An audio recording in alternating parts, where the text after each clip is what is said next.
there. So today we have a new room which is going to be used for makeup, and the girls have requested a pink accent glitter wall. So what I've done is gone ahead and base painted it white because it was raw drywall in texture, and then I went ahead and painted it with pink, and I went ahead and did 2 layers because with accent coverage you really do still see the paint, so you don't want to do a crummy paint job and then expect the glitter to hide your crummy paint job. It's not going to do that unless you do full coverage, and this is accent coverage.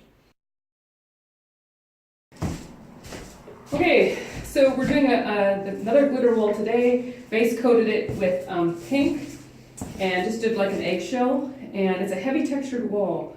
So really the only way to keep it fairly even is to go for glitter gun. And in this case I use the paint as an adhesive. So I've rolled on the paint, it's still wet, it's nice and cool early morning, which gives us a long working time.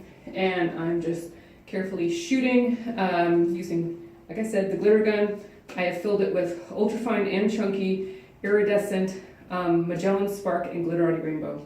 And I'm just being very careful and very slow and coming at it from about a foot away, and in some cases getting a little bit closer. So you can watch a little bit of the application method right now.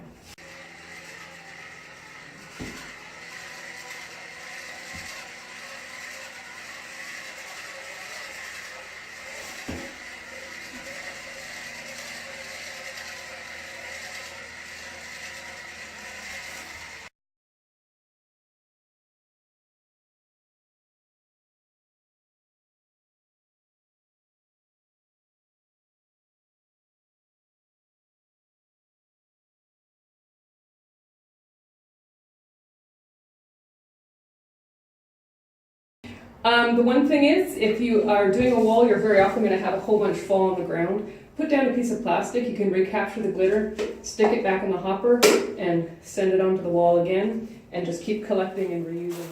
Okay, we're down to the last step here. I want to go over the last coat, alright? So, basically at this point, we've got glitter attached to paint on this wall.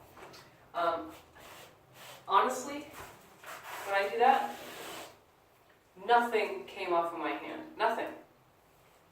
So that really means your wall does not need to be sealed. I mean, everyone thinks you have to seal everything. Well, the truth of the matter is if it's not flaking, don't seal it, because when you put sealers on walls, it immediately knocks the shine down a certain percentage. The whole idea of glitter is shine, right? So why get rid of any of it? Now, I'm going to go ahead and seal it. And I'm going to be using the Benjamin Moore Stays Clear High Gloss. The reason I'm going to do it is not so much because I'm worried about flaking, but because I really want a uniform gloss over the entire surface. The paint underneath it is an eggshell, and I want to bump that eggshell up to a gloss. So I'm going to go ahead and seal it. But I just wanted to put this note out here that if you are not experiencing flaking because you did a good job putting your glitter on, why bother? Just leave it the way it is. There's nothing that says you have to seal everything, okay? So that's just a little tip. Now, this is an opportunity if you do have some flaking or you have unevenness of coverage. This is your last chance to correct that.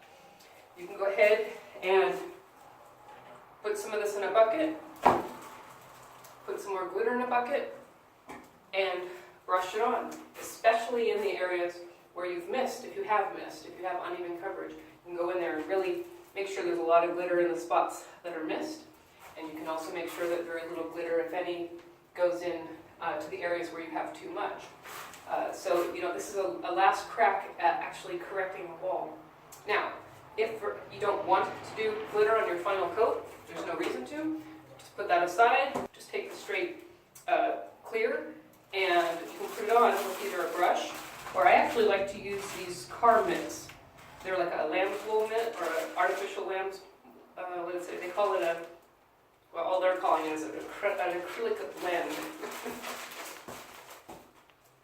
That. Or you can use a car washing sponge, or a paint sponge. Either of those is fine. And you're literally just dipping it in to your material and brushing it on.